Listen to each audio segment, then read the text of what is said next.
काही सांगण्याची गरज मला असं वाटत नाही पडेल म्हणून, कारण की त्यांनी हे सगळं बघितलंय. तसं बघितलं तर बीड ज्या काही जिल्हा आहे त्याच्यामधलं थोडंसं राजकीय आपण समीकरण जर पाहिलं, गणित जर पाहिलं आपण, तर राष्ट्रवादी काँग्रेस पार्टीचे आमदार म्हणून गेवराईमधनं मला लोकांनी संधी दिली. माजलगावमधनं राष्ट्रवादी काँग्रेस पार्टीला संधी आदरणीय प्रकाशदादांच्या माध्यमातून दिली. परळीमधनं राष्ट्रवादी काँग्रेस पार्टीचे उमेदवार म्हणून आदरणीय धनंजयजी मुंडे साहेबांना लोकांनी संधी दिली. तुमचं केज अंबाजोगाईमधनं भारतीय जनता पार्टीच्या नमिताताईंना संधी दिली.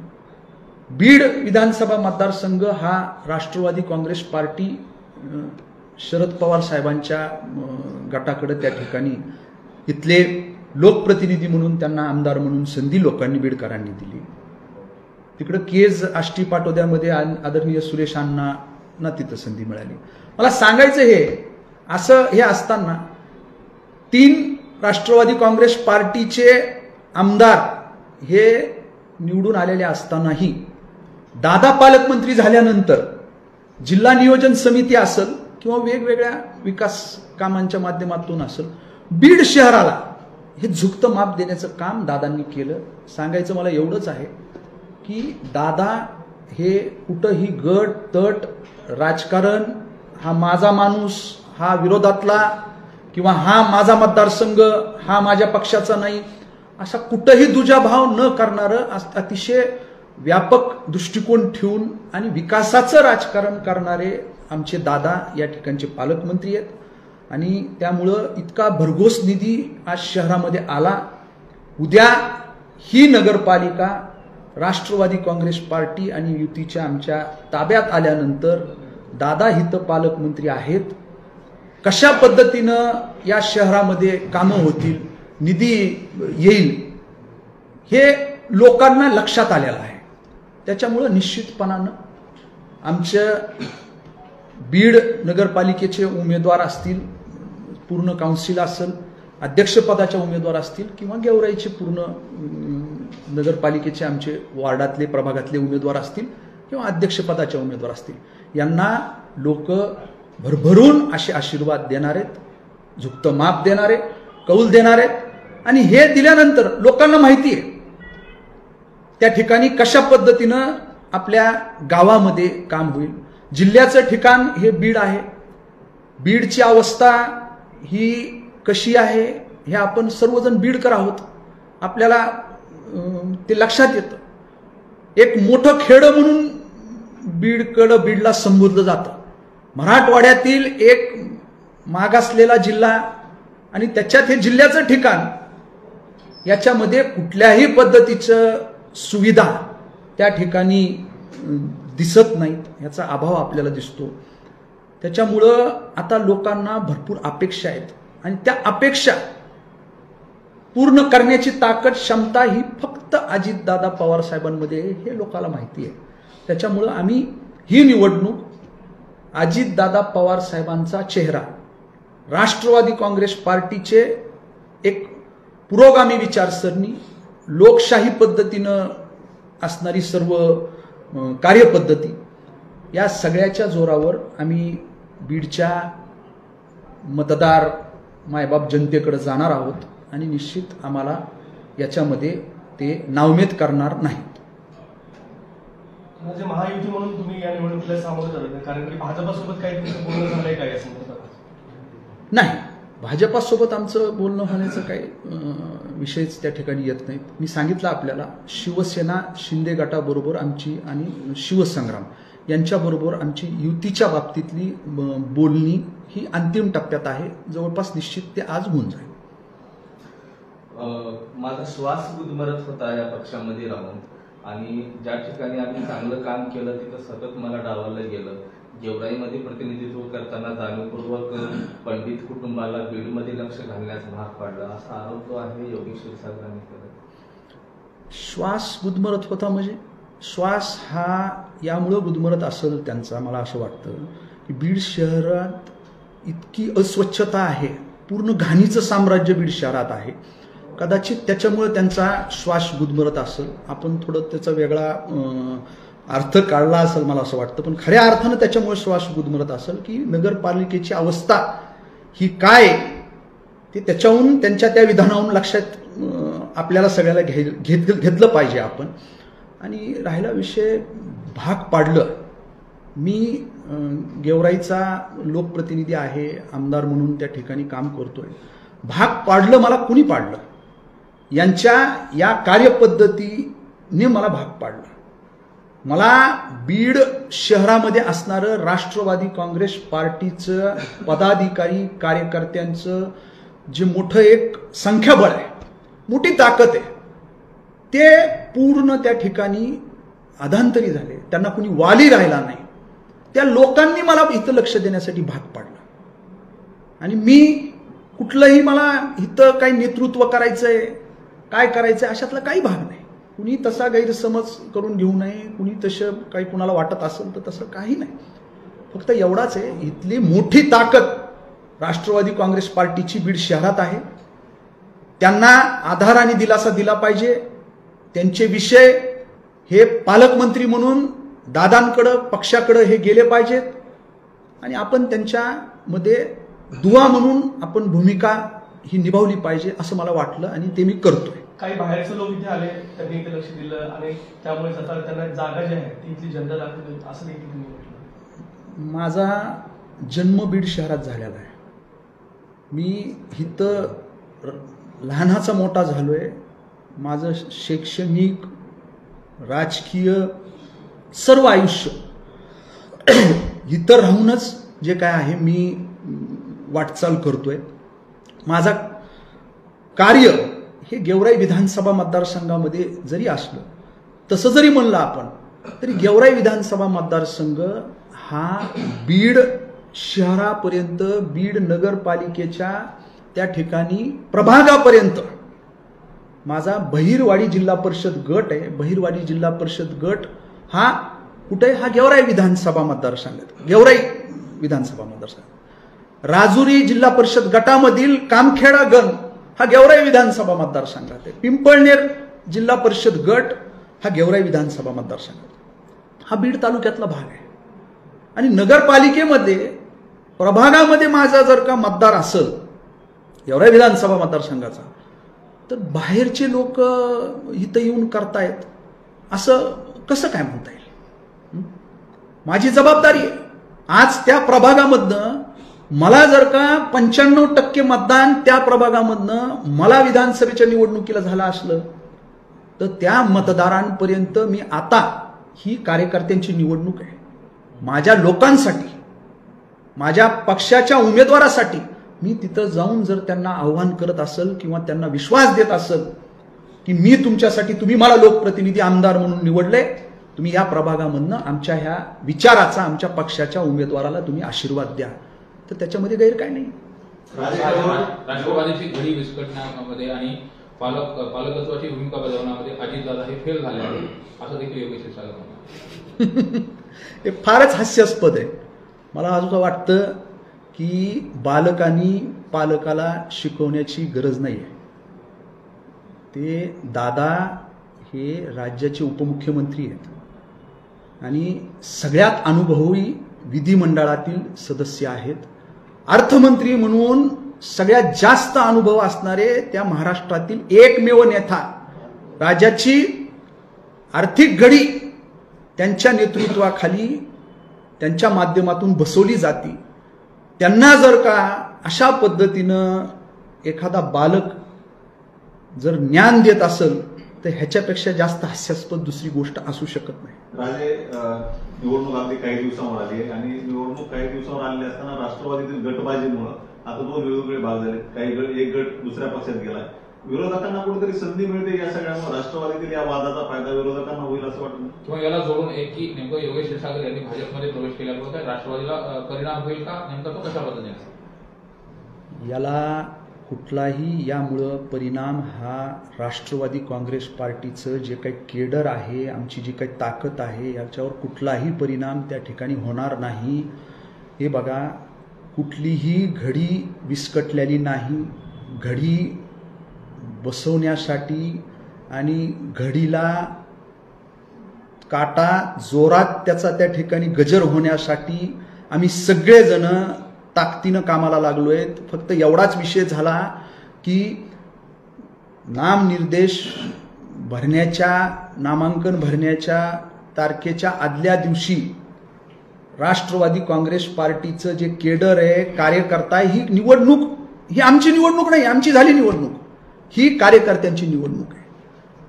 ज्या कार्यकर्त्यांनी त्यांना विधानसभेच्या निवडणुकीत 1 लाखाच्या घरामध्ये तेवढे मतदान त्यांना मिळवून दिलं, 94-95 हजार मतदान त्यांना मिळून ज्या कार्यकर्त्यांनी दिलेलं आहे, त्या कार्यकर्त्याची निवडणुकीच्या ऐन त्या ठिकाणी ती वेशीत आल्या असताना त्यांना खिंडीत गाठण्याचं काम आणि त्यांना त्यांच्या पाठीत खंजीर खुपसण्याचं काम, हे दुष्कृत्य या बालकांनी त्या ठिकाणी केलंय. आणि मला असं वाटतं की ह्याचा कुठलाही परिणाम झाला नाही. गट गेला, कुणी व्यक्ती गेला असेल, केडर मी तुम्हाला सांगतोय, संघटन तशाला तसं खाली आहे. मी काल कुठं पाहिलं, मला कुणी दाखवलं समाज माध्यमावर राजीनामा सत्र. जरा आपल्याला माझी विनंती आहे की ज्या कुणाचे राजीनामे कुणी असतील काही पदाधिकारी, ते पदाधिकारी संघटनेतले ते कोण आहेत याचा जर आपण अभ्यास केला तर ते कर्मचाऱ्याच्या व्यतिरिक्त तुम्हाला कुणीही दुसऱ्यांनी राजीनामा दिलेला दिसणार नाही. साहेब, पक्ष म्हणल्यानंतर पक्षांतर झाले, बंडखोरी झाला, आवक जावक ह्या गोष्टी घडतच असतात. तुम्ही दोघे मित्र होतात, काही काळ एका व्यासपीठावरती आलात, काहीतरी चर्चा झाली असेल खासगी हे सगळं सोडण्यापूर्वी, काय असं झालं असावं, काही तुमच्या कानावर एक सिनियर पर्सन म्हणून काही सांगितलं असावं योगेश सगळं? हो, आम्ही एका पक्षात होतो, एका पक्षात कालपर्यंत आम्ही काम करत होतो. आता पालकमंत्री दादा आहेत म्हणून दादांचे मागच्या काळामध्ये अनेक दौरे बीड जिल्ह्यात होतात. बीड जिल्ह्याचं ठिकाण म्हणून दादांना वेगवेगळ्या कार्यक्रमासाठी इथं दादा येत असतात. आम्ही त्यावेळेस बरोबर आम्ही राहत होतो. पण त्यांची जी पद्धत आहे, जो नगरपालिकेमध्ये मागच्या काळामध्ये 4 टर्मचे नगरसेवक राहिलेले, 5 टर्मचे नगरसेवक राहिलेले, ते जर म्हणत असतील की पक्षाचा कार्यकर्ता आणि त्यांचा वैयक्तिक माणूस, त्यांच्या ताटाखालचं माजर, अशा पद्धतीनं तुलना करून जर का ते नगरपालिकेला सामोरं जाण्याचं त्यांचं जर का प्लॅन असं, जो की माझ्या लक्षात आला त्यांच्या बोलण्यामधून. त्यांनी ज्या वेळेस मला म्हणले की बाबा ह्याला तुम्ही हाताळू नका, हे नगरसेवक त्याला हाताळू नका, मी म्हणलं हाताळण्याचा विषय नाहीये. हे लोक जे काही आहेत हे आपल्या पक्षाचे आहेत, हे काय दुसऱ्या पक्षाचे नाही आहेत. हे राष्ट्रवादी काँग्रेस पार्टीचे नगरसेवक आहेत आणि मी त्यांच्याकडे गेलो नाही. ते माझ्याकडं दादा पालकमंत्री झाल्यामुळं एका अपेक्षाने त्यांची व्यथा आणि कथा मांडण्यासाठी माझ्याकडे येत आहेत की आम्हाला असा त्रास होतोय, आमच्याकडे कुणी आता लक्ष देईना, विधानसभेच्या निवडणुकीपर्यंत जे काय आहे आम्हाला खूप हे केलं गेलं, हाताळलं गेलं, आमचे प्रश्न अडचणी त्या ऐकून घेतल्या गेल्या आणि निवडणूक संपली की आम्हाला एकदम वाऱ्यावर सोडण्याचं काम जे काय आहे या नेतृत्वाने केलंय. अशा पद्धतीचं मला ते सांगत होते. मी त्यांना सुद्धा हे सगळ्या गोष्टी सांगितल्या. मी फक्त त्यांचे जे काही अडचणी आहेत ते आपल्याच पक्षाचे आहेत, त्या दादांपर्यंत नेणं माझं काम आहे, ते दादांपर्यंत नेतोय आणि तशाच पद्धतीने मी केलंय. मी कुठल्याही त्याच्यामध्ये इथं हस्तक्षेप केला नाही. इथं बीड विधानसभा मतदारसंघातील ज्या काही राजकीय बाबी आहेत, गोष्टी आहेत, त्याच्यात मी कसलाही हस्तक्षेप करण्याचं काही कारण नाही. फक्त हे जे लोक आहेत हे राष्ट्रवादी काँग्रेस पार्टीचे नगरसेवक आहेत. मग आता ह्या लोकांबरोबर माझे राजकारणाच्या पलीकडं मित्रत्वाचे संबंध आहेत. ते मला त्या ह्यानी आता मी एक जबाबदार राष्ट्रवादी काँग्रेस पार्टीचा आमदार म्हणून माझ्याकडे जर का ते विषय घेऊन येत असतील तर त्याला मी हाताळतोय त्यांना असं म्हणता येईल का? मी फक्त एक नेहमी सांगतो, दुवा बनण्याचं मी काम केलेलं आहे. जे खरं ते मी खरं दादांपर्यंत नेलं. त्याच्यामध्ये दादांनी निर्णय घ्यावा, आदरणीय तटकरे साहेबांनी जे प्रांताध्यक्ष आहेत त्यांनी निर्णय घ्यावा, अशा पद्धतीची माझी भूमिका होती. निवडणुकीमध्ये सूत्र आपल्या हातात असावेत, आपण म्हणेन तशाच पद्धतीने व्हावं, अशा पद्धतीचा कुठेतरी हट्ट होता का? आणि नेमकं मैदान समोर आलेलं असताना आपण काही कुठल्या गोष्टी करू शकत नाही, म्हणून कुठलं तरी कारण सांगायचं किंवा पक्षावरती सांगायची अशा पद्धतीने काही भूमिका झाली आहे असं वाटतं? हो, 100%. आता ह्याच्यामध्ये तुम्ही ह्याच्याबाबत सविस्तर आमचे या बीड नगरपालिकेचे निरीक्षक जे आहेत माजी आमदार संजय भाऊ दौंड यांच्याबाबत त्यांना सविस्तर विचारा. ह्या बीड नगरपालिकेची निवडणुकीची प्रक्रिया सुरू झाल्यापासूनच तुम्ही थोडं माहिती घ्या. इथं मी जे पुढं येऊन जे काही हे जबाबदारीनं कामाला लागलो हे 3 दिवसापूर्वी, नाहीतर राष्ट्रवादी काँग्रेस पार्टीनं सगळी प्रक्रिया निवडणुकीची जशी पद्धतीनं असती ती सगळी प्रक्रिया केली. त्या प्रक्रियेत मी होतो का? राष्ट्रवादी काँग्रेस पार्टीनं पक्ष कार्यालयामध्ये जिल्ह्याच्या पक्षाचे अध्यक्ष, पक्षाचे आमचे वेगवेगळे पदाधिकारी जिल्हा स्तरावरचे आणि निरीक्षक संजू भाऊ दौंड यांच्या माध्यमातून मुलाखती झाल्या. त्या मुलाखती 2 दिवस, मला वाटतं 1.5 दिवस मुलाखत चालल्या. तिथं कुठेही मी उपस्थित नव्हतो. आमच्या शिवाजीराव पंडित कुटुंबियाचं कुणीही तिथं उपस्थित नव्हतं. मला काही माहिती नव्हतं. माझ्याकडे जेवढे आले लोक की आम्ही इच्छुक आहोत त्या निवडणुकीसाठी, ते लोक पूर्ण मी म्हणलं तुम्ही तिथं रितसर तुमचा बायोडाटा, तुमचा अर्ज, तिथं मागणी अर्ज जे काही इच्छुकांचा त्या मुलाखतीच्या तिथं तुम्ही जा, मुलाखत द्या आणि तो अर्ज द्या. आम्ही त्या प्रक्रियेत कुठेही नव्हतो.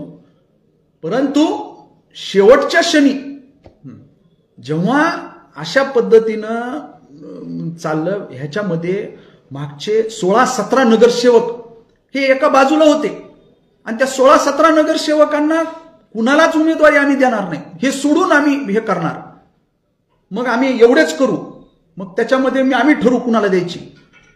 16-17 नगरसेवक जे मागच्या काउन्सिलमध्ये होते त्यांना डावलून कुणीतरी त्यांच्या ताटाखालचं मांजर हे करण्याचा ह्यांचा जो काही प्लॅन होता तो लक्षात आला आणि मग पक्षाने हे केलं. असं जमणार नाही म्हणून निरीक्षकांनी थेट दादांना याच्या बाबतीतला अहवाल दिला की अशा पद्धतीनं चालू आहे की आम्ही एबी फॉर्म आमच्याकडे पाहिजे, आम्ही ठरवू. अहो 250 पेक्षा जास्त माझ्या माहितीप्रमाणे मुलाखती इच्छुकांनी दिलेल्या आहेत आणि अध्यक्षाचं मी बघल, मी ठरवल. तुम्ही थोडी माहिती घ्या. अध्यक्षाचे तिथं दिलेले जे काही हे आहेत इच्छुकांचे अध्यक्षपदासाठी, त्याच्यामध्ये 2 जण जे काय आहेत त्यांचे कर्मचारी आहेत किंवा त्यांच्या घरचे कर्मचारी आहेत. असं कर्मचाऱ्यांच्या अशा पद्धतीने जर होत असेल तर त्याला काही अर्थ राहणार नाही. हे पक्ष नेतृत्वाच्या लक्षात आलं, प्रांत अध्यक्षांच्या लक्षात आलं, दादांच्या लक्षात आलं आणि त्यांनी सांगितलं की असं चालणार नाही. आम्ही काय तुमच्या हातात थेट एबी फॉर्म द्यायचे, मग काहीतरी म्हणायचं की 35 वर्ष आमच्याकडं नगरपालिका आहे, आम्ही ठरवू, आम्हाला माहिती. अहो ते जिल्हाध्यक्ष, निरीक्षक हे कशासाठी आहेत? म्हणजे हे अशा पद्धतीची आडेलतट्टू भूमिका होती आणि ती पक्षाने कुठेही खपून घेतली नाही. पक्षाने सांगितलं असं होणार नाही. त्याच्यामुळं त्यांना जे साध्य करायचं होतं, जे त्यांचं षडयंत्र होतं, म्हणजे योग्य उमेदवार, पक्षाच्या संघटनेत काम करणारे, पक्षाचा उमेदवार न देता आपल्या घरचा कुणीतरी त्या ठिकाणी हे करायचं, ही जी काही पद्धत आहे ती जमली नाही आणि त्याच्यामुळं आज ही वेळ त्यांच्यावर आलेली आहे. नगराध्यक्षपदाचा उमेदवार म्हणून पप्पू कागदे यांच्याकडे पाहिलं जातं अशी चर्चा देखील आहे राष्ट्रवादीकडून, असं समजतं. नाही बघा कसं आहे, आम्ही प्रभागाचं जे काही आहे 52 शिवसेना, आम्ही आणि शिवसंग्राम, राष्ट्रवादी काँग्रेस पार्टी असं हे मिळून आम्ही सगळ्याच्या विचारानं, आमचे निरीक्षक, जिल्हाध्यक्ष, आमचे शहरातले पदाधिकारी, जबाबदार लोक यांच्या विचारानं हे एकमतानं ज्या त्या ठिकाणी कोण आहे, सामाजिक समतोल तुम्ही राखा, या सगळ्या गोष्टी करा, अशा पद्धतीचे आदेश आम्हाला होते आणि त्याच्यातनं आम्ही ते 52 परिपूर्ण असे उमेदवार केलेले आहेत. परंतु नगराध्यक्षाच्या ज्या काही उमेदवार आहेत ते अनुसूचित जाती जमातीला त्या ठिकाणी सुटले, महिला भगिनीसाठी ते आरक्षित आहे. त्याच्यासाठी आमच्याकडं जे काही इच्छुकांनी हे दिलेत, मुलाखत दिले किंवा त्याही व्यतिरिक्त जे काही आपण म्हणलात पप्पू कागदे साहेब यांचंही नाव हे आहे, तर ह्याचा विषय जो काय आहे पक्षस्तरावरनं प्रांताध्यक्ष अजित तुमचे तटकरे साहेब आणि माननीय दादा हे दोघं उद्यापर्यंत जे काय आहे आम्हाला सांगितलंय की आम्ही इच्छुकांचे हे आणि या व्यतिरिक्तही कुणी असेल तर आमचा पूर्ण सगळ्या गोष्टीचं सर्वेक्षण करून सगळी माहिती घेऊन आम्ही उमेदवारी कुणाला द्यायची किंवा अधिकृत उमेदवार कोण असणार आहे हे आम्ही तुम्हाला वरतून त्या ठिकाणी कळू. परंतु त्याच्यामध्ये पप्पू कागदे साहेबांचं नाव हे आमच्या माध्यमातून एक शिफारस राज्याकडं पक्ष नेतृत्वाकडे करण्यात आलेली आहे. राजे, बीड बरोबरच गेवराईची देखील निवडणूक होत आहे आणि गेवराईमध्ये जर पाहिलं आपण तर गेल्या अनेक वर्षांपासून पवारांच्या ताब्यात नगरपालिका आहे. यावेळेस त्यांच्या जोडीला बलरामराव पंडित देखील आले आहेत. कसं वाटतं तुम्हाला, काय वाटतं आव्हान यावर? हे बघा, आम्ही कुठलीही नगरपालिकेची निवडणूक बीड असो किंवा गेवराईची निवडणूक असो, आम्ही त्या निवडणुकीला सामोरं जे जातोय याच्या माध्यमातून की आम्हाला कुठलंही मागं काय झालं किंवा इथं काय रडत बसण्यापेक्षा आम्ही काय करणार आहोत या गोष्टीवर लक्ष देऊन आम्ही लोकांच्या सामोरं त्या ठिकाणी जाणार आहेत. आणि मी म्हणलं आपल्याला हे प्रशासकाचा काळ होता. 1 वर्षाच्या कालखंडामध्ये आम्ही भरपूर काम करू शकलो. बीड शहर असू द्या किंवा गेवराई शहर असू द्या, 41 कोटीपेक्षा जास्त, जवळजवळ 50 कोटीपर्यंत गेवराई शहरात निधी आलाय. एका जिथं 30,000 मतदारांचं गेवराई नगरपालिका आहे, एवढा मोठा निधी जर तिथं आलेला असताना प्रशासकाच्या काळात नगरपालिका आमच्या ताब्यात दिल्यानंतर या सत्तेच्या माध्यमातून सकारात्मक असा दृष्टिकोन ठेवून आम्ही भरघोस अशा योजना निधी त्या ठिकाणी आणू हा विश्वास लोकांना आम्ही देणार आहेत. पंडित एकत्र आले त्या आव्हानाकडे कसं बघ? नाही, आम्ही त्याच्याकडे कुठल्याही आव्हानाकडे असं काही त्यांनी फरक पडणार नाही.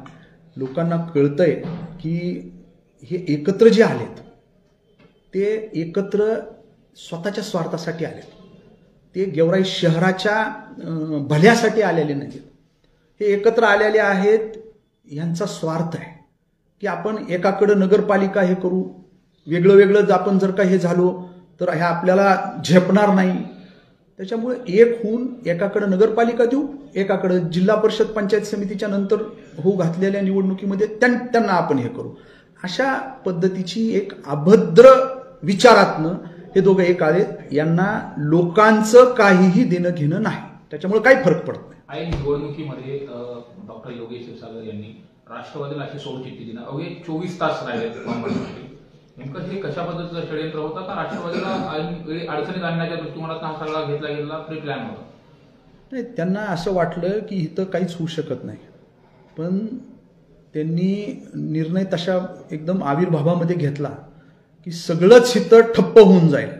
पण मी सांगितलं इथली घडी बसलेली आहे आणि तिचा गजर अतिशय मोठ्या प्रमाणात होणार आहे. कुठल्याही पद्धतीचा विस्कळीतपणा आलेला नाही. आम्ही सगळं एक टीमवर्क करून सगळ्याला विश्वासात घेऊन कामाला लागून सगळी यंत्रणा उभा केली आहे. सगळे आमचे अर्ज तयार आहेत, एबी फॉर्म तयार आहेत. सगळे उद्या दुपारपर्यंत आमच्या सगळं परिपूर्ण असा पॅनल राष्ट्रवादी काँग्रेस पार्टीचा युतीचा अलायन्सचा होऊन जाईल. गेवराई बीडमध्ये राष्ट्रवादी विरुद्ध भाजप अशी लढत आहे. आता हे सांगता येईल, हे पिक्चर जे काय आहे चित्र कधी होईल जेव्हा सर्व उमेदवार हे जाहीर होतील अध्यक्षपदाचे. कारण जनतेमधनं अध्यक्षपदासाठी वेगळी फाईट होणार आहे आणि प्रभागामध्ये वार्डामध्ये ही वेगळी फाईट होणार आहे. ते चित्र नंतर स्पष्ट होईल. थँक्यू.